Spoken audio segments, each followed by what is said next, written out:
Alors le doute. Le doute, évidemment, fait partie de ces sujets philosophiques dont on peut parler pendant des heures, des jours et faire des encyclopédies. Pourquoi? Parce que tout simplement, le doute, c'est une attitude, c'est une façon de faire. Le doute, c'est une façon de se situer par rapport aux événements et c'est une façon directe. Je pense qu'il est intéressant de se poser la question de savoir pourquoi l'on doute. Et à partir du moment où on s'est posé la question de savoir pourquoi l'on doute, eh bien, on doit savoir ce que c'est que le doute. Tout d'abord, dans la partie émergée de l'iceberg, on considère que le doute entraîne le choix. Que quand on doute de quelque chose, c'est qu'on a un choix à faire. Donc le choix est intimement lié au doute, à moins de rester comme certains philosophes, comme Schopenhauer par exemple, dans un doute permanent et mourir dans le doute permanent. Mais ce n'est pas le but de l'homme. Le but de l'homme, lui, c'est de choisir, à un moment ou à un autre, de se déterminer. Le doute, lui, a été mis en exergue, comme vous le savez tous, par Descartes. Et là encore, c'est une attitude dans l'histoire de la méthode. Et le doute était caractérisé par le fameux cogito ergo sum. Alors vous pouvez remarquer déjà tout de suite que dans le cogito ergo sum, il emploie deux fois le je. Donc je pense, donc je suis, je doute, donc je suis. Le doute, si vous voulez, pour Descartes, était simplement une façon pour lui d'aller creuser un peu, de savoir pourquoi il doutait. Il est évident que le doute est une notion compliquée et que dès que l'on franchit le tunnel qui nous mène à l'inconscient, à la partie immergée de l'iceberg, au vouloir, comme dirait Schopenhauer, ça devient beaucoup plus compliqué. Et c'est ce que je vais essayer de vous expliquer maintenant. Alors il me semble que l'on peut retourner dès lors aux origines de la philosophie, Phila et Sophos, l'amour de la sagesse.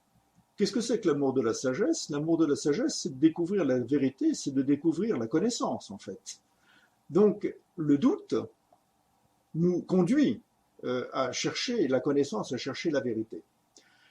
Alors il faut bien remarquer que tous les philosophes ont douté et que le doute est une constante permanente de la philosophie. Car si l'on ne doutait pas, comme Descartes, on n'avancerait pas. Et on ne pourrait pas établir de doctrine, on ne pourrait pas établir de concept. L'attitude philosophique qui consiste à douter est une bonne attitude car elle va conduire à un choix et elle va conduire à se déterminer par rapport à notre vouloir, à notre idée. Mais elle va conduire à se déterminer par rapport aussi à l'inconscient. Et c'est là que ça devient un petit peu, j'allais dire, difficile, mais enfin, que ça devient très intéressant.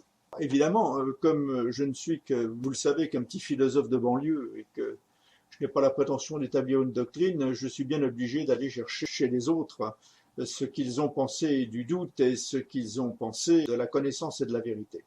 Alors il me semble intéressant de parler des philosophes qui sont des déconstructivistes, des philosophes qui sont des généalogiques comme Nietzsche et Schopenhauer, et ceux que Paul Ricoeur a appelés les philosophes du soupçon.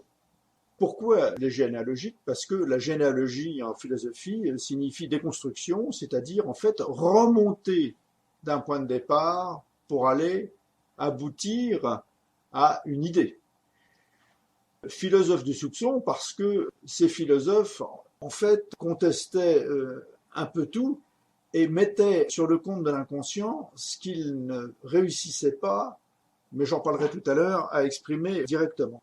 Alors, comment, par exemple, Schopenhauer, lui, considère la connaissance et donc le doute? Schopenhauer est très très antécédent à Freud dans ce qui concerne l'inconscient, puisque c'est le premier philosophe qui a considéré que la vision que l'on avait des choses était une vision de représentation, c'est-à-dire le monde, et une vision du vouloir qui était une vision de l'inconscient. Et il a essayé d'établir une passerelle entre la représentation et l'inconscient. Le seul problème, c'est que chez Schopenhauer, sa représentation de l'inconscient était tout à fait pessimiste. Alors, vous l'aurez compris, le doute est en opposition totale avec le libre arbitre. Et Schopenhauer, puisque c'est un fait un petit peu mon fil rouge dans cette contribution, considérant que l'homme était une illusion, considérant que l'inconscient faisait partie de 90% à peu près de l'homme et qu'il conditionnait exactement tout le monde de la représentation dans lequel il vivait, disait que l'homme n'avait pas de libre arbitre, que le libre arbitre n'existait pas. Donc, le doute entraînant le libre arbitre du choix, on peut dire qu'il y a quand même une constante, c'est que ce libre arbitre, en fait, on l'a. Et considérer que nous n'avons pas de libre arbitre, ça revient à considérer que nous avons un libre arbitre car nous pouvons choisir si nous n'en avons pas. C'est exactement la méthode qu'avait employée Socrate pour expliquer la connaissance. C'est de dire que l'on connaît quelque chose, c'est bien. Mais si on cherche à le connaître, on ne le connaîtra jamais car on ne saura pas où s'arrêter. Et si on s'arrête quelque part, ça veut dire qu'on le connaissait déjà. Alors, excusez-moi d'être un peu compliqué, mais en fait, tous ces philosophes du soupçon, tous ces philosophes pessimistes ont un petit problème avec le libre arbitre. Et ce libre arbitre, en fait, ils s'en servent de façon, j'allais dire inconsciente, ce qui est un comble pour un philosophe déconstructiviste, mais ce libre arbitre, ils s'en servent pour déterminer leurs idées, pour déterminer leur inconscient, pour aller chercher dans l'inconscient. Alors, le doute est éclairant. Le doute est éclairant parce que c'est non pas un fil rouge, comme j'en parlais tout à l'heure, mais une constante dans la vie qui nous permet d'avancer. Le balisage du chemin vers la connaissance et du chemin vers la vérité, c'est le doute. Nous avançons en laissant de côté des idées, des concepts qui nous posent problème, où on se demande quel chemin on doit prendre, par exemple la religion en est un, etc. Toutes les grandes options modernes nous forcent à exercer notre choix, notre libre arbitre, et donc par là à douter. Alors on pourrait épiloguer longuement sur la notion de doute, de choix et de libre arbitre, mais comme je l'ai dit tout à l'heure, le choix est conditionné par la volonté et surtout conditionné par l'inconscient, parce qu'aucun choix n'est anodin. Le déterminisme dont on fait preuve lorsque l'on doute et que l'on choisit une voie plutôt qu'une autre est conditionné par l'inconscient. Et c'est là que je rejoins les philosophes du soupçon, parce qu'il n'y a rien d'anodin dans le déterminisme, dans notre façon de faire et notre façon d'agir.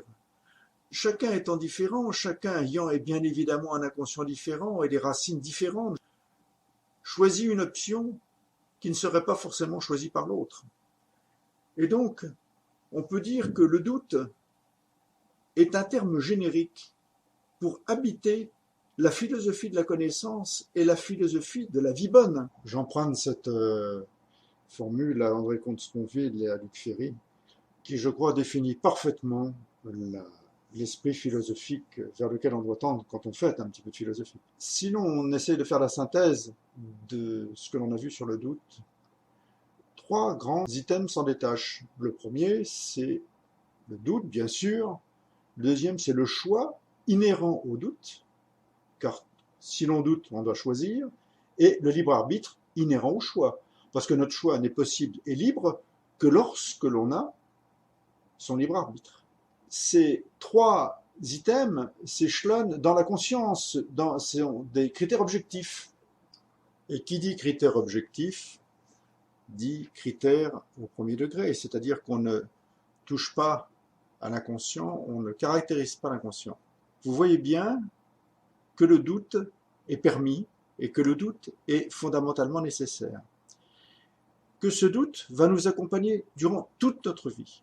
Il a été repris par Descartes, il a été repris par beaucoup de philosophes jusqu'à l'encyclique Fides et Ratio de Jean-Paul II, son avant-dernière encyclique, où il commence son encyclique par le connais-toi toi-même. Ce doute, on pourrait le qualifier comme une valeur sûre de la philosophie et s'en servir en permanence pour baliser notre route philosophique. Voici donc les quelques éléments que je voulais vous communiquer sans aucune prétention sur le doute.